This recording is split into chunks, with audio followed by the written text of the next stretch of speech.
Save किया था ना? मैं सिर्फ इसलिए गया था क्योंकि उसने मुझे कॉल किया, that's it. But listen तो. Save it for someone else. जिंदगी में सेव करना जरूरी है, मगर जब बात पैसों की हो, सिर्फ सेविंग से काम नहीं चलेगा। इक्विटी म्यूचुअल फंड्स में इन्वेस्ट कीजिए और अपने सेविंग्स को आगे बढ़ने का मौका दीजिए। Mutual fund investments are subject to market risks. Read all scheme-related documents carefully. Politics goes through phases. So I would say, or I would dare to say, or maybe with a little bit of wishful thinking as well, that the phase that we've had, like a 20-year phase of politics of pure populism, which is distributive politics. Some would describe it as welfare, some would call it freebies. That is something we had spoken about on CTC a couple of days back. In that phase, everybody did the same thing with its variations. So some people did it more brazenly or more directly in terms of just giveaways. Some tried to create assets, and some designed giveaways in such a way that they could claim, look, these are merit subsidies. So that debate goes on, and that debate will go on. The important thing is, and look, there is caution, because I am saying there is some wishful thinking here, but there is also evidence, and I will show you the evidence. I will describe the evidence to you that India's politics is now also going into another epoch, which is from pure distributive populism to now asset building, infrastructure building. So the Prime Minister made his speech at Nagpur earlier, where he said that unless you build infrastructure, a country cannot go forward, and he used the examples of South Korea, Singapore and UAE. But see what's happening in our own country. So the BJP government at the center has been carrying out the heaviest building of heavy physical infrastructure in India's history. This is highways, airports, ports, new railway infrastructure, bridges, things like that. That is a big movement. You cannot go to any part of India without seeing a large infrastructure project coming up. In fact, some of the foreigners say look, you guys are building as if nothing was built in India before. So that construction is happening. Central government is doing a lot of it. Bulk of it you would see, what is visible is happening under Nitin Gadkari's ministry. So that is one. There is also work picking up with the railways elsewhere. But see what's happening. Now, if this was only the Modi government doing it at the center, then you would have said, all right, that is Mr. Modi and his government, they are doing it at the center. How does it tell you that this is defining India's new politics? Because in any case, he's winning elections nationally in his name, right? He's doing it, but are others doing it? Because politics changes when other people who are opposed to you also pick up your ideas and start doing the same thing and claim to do it better. That is good politics. So see what's happening elsewhere in the country. If you look at Telangana, for example, that state will go to the polls next year. Telangana, the Chief Minister, KCR, K. Chandrasekhar Rao, he has laid the foundation stone of a Hyderabad city to Hyderabad Airport Express Metro, for which there has been a demand for a long time, of about 30 plus kilometers. But now elections are coming, so he's figured this is the time to do it. Maharashtra, all right, it's a BJP and a kind of Shiv Sena government. That dispute is still going on. But once again, they will have their municipal elections, which are very important there. And at some point, the question of which is the real Shiv Sena will also come up before the voters. So this government is also in a hurry to show that they've done something, and they are again focusing on large infrastructure projects. So while you are already seeing what's happening in Mumbai, metros are coming up fast, the RA Dairy problem is behind us, the coastal road is coming up, Navi Mumbai airport is coming up, and I shall mention that in a different context in just a minute.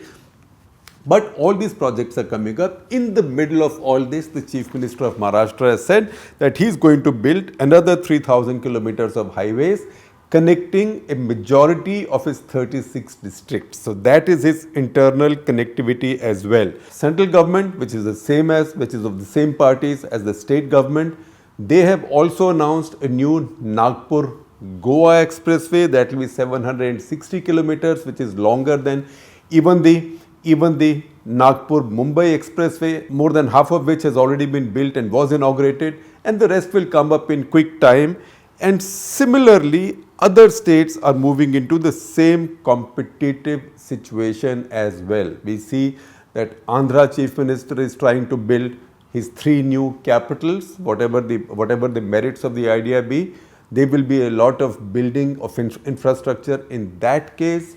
He and also the Odisha Chief Minister are allowing the construction, liberally the construction of ports. The left front government in Kerala is also working overtime, really backing the construction of the Virinium port near Trivandrum. We had spoken about it on Cut The Clutter just a few days back. So it looks like most state governments, most politicians, irrespective of political parties, have understood now that the future politics will be built also around infrastructure. There will be giveaways, there will be subsidies, there will be distributive politics, but infrastructure, visible infrastructure is now becoming an important thing, which is very virtuous and very good for Indian politics. Now, where has the impetus come from?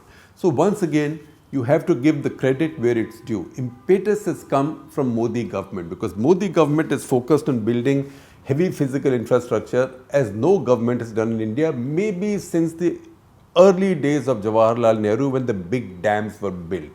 After that, somehow the Indian state and Indian political system had become very wary of major projects. It was also because of the way the planning commission works. So planning commission would say, if a project came up for building like an 8-lane highway, the planning commission would then do a traffic projection, and they'll say, oh, unlikely that by the time the highway is built, there will be so much traffic that you need an 8-lane highway. So build a 4-lane highway or a 6-lane highway. Now 2 things would happen. One, by the time all the clearances would come, construction would start, and given the pace of construction those days and all the adangas that came in, most of these projects, that highway would be delayed by at least 8-10 years, by which time the traffic projections that planning commission might have made earlier would have gone out of the window, because those projections were made for 8 or 10 years earlier. But that besides, there was also a mindset of building for shortages. There was a mindset for building for shortages. जो ज़बरदस्ती चाहिए या shortage है वो बना दो. Don't build any capacity that looks like extra capacity, because resources have to be conserved. That approach has been redefined under the Modi government, and that is changing India's politics as well, because other political parties are also buying into the idea. Now you would see also many other changes. I told you when I mentioned the projects in Mumbai, that is the metro, that is the coastal road which is coming up, that is the Navi Mumbai airport, which is supposed to provide an alternative to Mumbai's already overcrowded airport. And a big city like Bombay cannot just have one airport. Similarly, a big city like Delhi cannot just have one international airport. So Delhi now has one coming up in Jewar across the Jamna River, and Mumbai now has its Navi Mumbai airport coming up, also in the private sector, across that narrow stretch of the sea. And between the new airport, which is Navi Mumbai, which is in mainland Maharashtra, and the island city of Mumbai, a trans-harbour link is also coming up. Now, if you look at all of these projects, many of these projects, you'll find something in common. And that one thing in common is that we've been hearing about these projects for a very long time. In fact, we've been hearing about some of these projects maybe since I was in my 20s, if not earlier. Now, if you look at a project that the Prime Minister recently inaugurated after completion, that is the Saryu River irrigation project, that was planned 40 years back. So that was in my teenage years. That has just now come up. It cost about 10,000 crore rupees, but it has gone on that long. So projects are now being completed, or they are in the process of completion. Why? Not just because somebody has descended from some place and said, all right, India will now build infrastructure, but that is because the BJP governments under Narendra Modi have now given top priority to infrastructure as their political projects. That's why you see this flurry of inaugurations, foundation stones, etc. before every election, and also this push to complete these projects before elections in individual states when elections are taking place there, or also nationally. So the common thing is, as I told you, that we've been hearing about these projects for a long time, and it's taken a long time for them to be completed. The second common thing is that on many of these, the pace of work picked up only after 2014. You have to be fair, because facts are what they are. So there can be arguments later. What were the problems earlier? What are the problems now? What were the opportunities earlier? What are the opportunities now? Are environmental concerns now being overlooked, etc., etc., etc.? Those are arguments, not invalid. Those are valid arguments, and arguments will go on. But the facts on the ground are that these projects are now coming up at a very fast pace. So my colleague Maushami Dasgupta, she's done a marvelous story which you will see published on Thursday morning. And when it's published on Thursday morning, at that point we'll also add a link with this episode of Cut the Clutter. But since I was going to talk about, in any case, on this political change in terms of the move from giveaways to heavy infrastructure, visible heavy infrastructure, which is heavy asset building for future generations, I am also stealing a part of her story from her. And in her story, she lists 10 projects. 10 projects which have either been completed under the current government or are on their way to be completed. The common thread between all these 10 projects is that practically all of them were planned, announced, conceptualized in the decade of the UPA. But with UPA, everything got stalled. So it's one thing to have an idea, it's one thing to have intentions, but it's quite another to have the capacity to take them to fruition or take them to completion. UPA lacked that capacity. So if you read Maushami's story, it will tell you, and this is something that we've written about a lot of the times, even in my column National Interest, right through the UPA period from say 2010 onwards, when things began to get held up in UPA, particularly infrastructure projects, that there'll be a price to pay for all this. So in 2013, Maushami tells you that the total number of projects in bottleneck, that is big physical projects in bottleneck, that amounted to in value 18 lakh crores. And she quotes Vinayak Chatterjee, who's a marvelous expert on infrastructure. He says the estimate was 18 lakh crores. And even Manmohan Singh government then got alarmed and set up a committee in 2013 under senior civil servant Anil Swarup, who we read often and whose views we've come to respect over time. Committee was set up. They tried to free up some projects and remove the bottlenecks, but by that time it was too late for UPA to get anything completed, because next year the election took place, and that's when the pace picked up. So what I will do is, I will not steal all of Maushami's thunder. I will let her do it herself, read the story when it comes out on Thursday morning, and then she will do a video explaining each of these projects to you. But I will very briefly run through the list of these 10 projects. So first of all, look at the Goa airport. The Prime Minister just inaugurated the Goa airport. When was it conceived and when was it approved? This was approved by UPA government in 2010. 10, right? And then it ran into all kinds of issues and protests and blockages from various interest groups, ranging from resort owners on the southern side of Goa, because this airport is far in the north, to taxi operators unions, etc., and environmentalists. So the project never moved. So the work on the project only started when the Modi government came to power.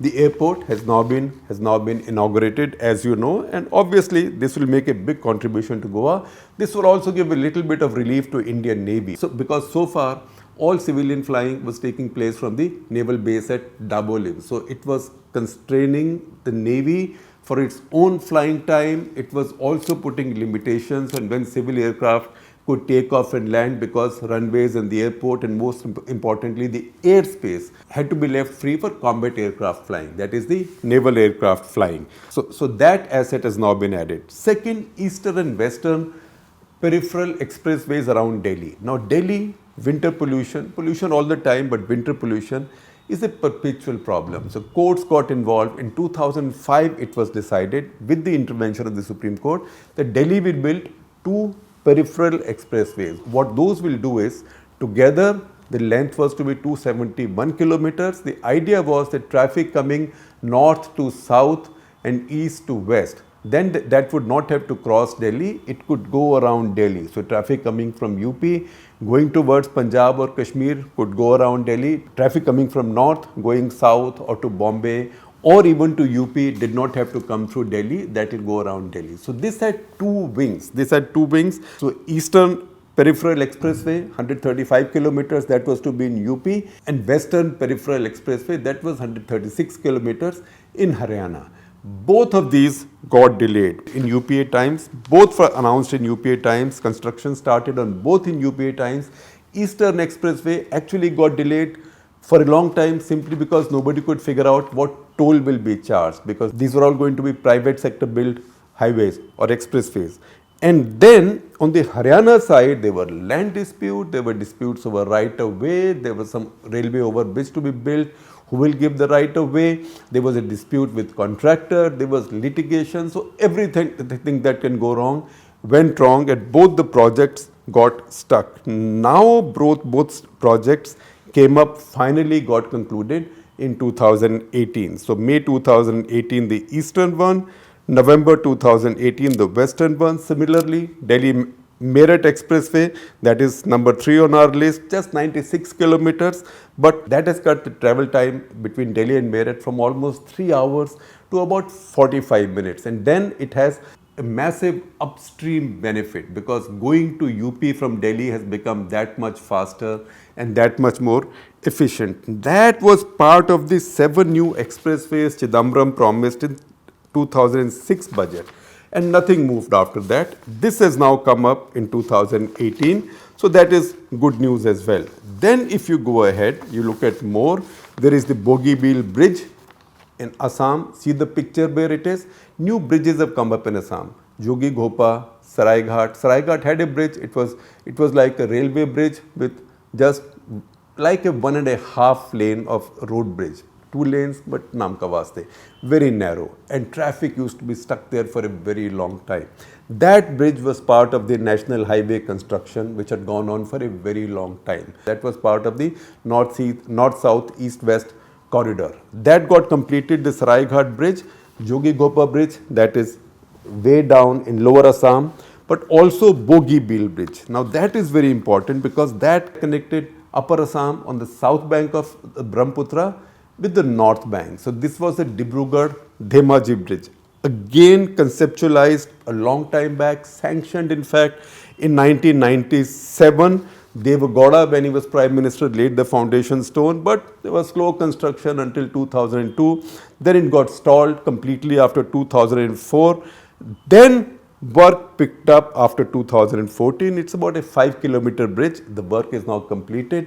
And if you want to see how beneficial it is, go and ask people there. Because really, Assam was divided until then. Even a ferry, you had to take a ferry to go from one bank to the other. That would sometimes take hours. So if it's a long ferry ride, most people would prefer to take a short flight. In the past, in fact, even in the days when I lived in the Northeast, there used to be an Indian Airlines flight. It was like a Fokker flight, we just hopped from one place, crossed the river, landed across the river. So this was Leela-Badi at the other end on the north bank, Dibrugarh on this bank, similarly Tezpur on north bank, Guwahati on this bank. These were like 15-20 minute flights. Now there are bridges, so all that access has become much easier now. People are now becoming smarter. People are becoming smarter, so they might have voted for you for freebies, for caste, religion, whatever. But now they demand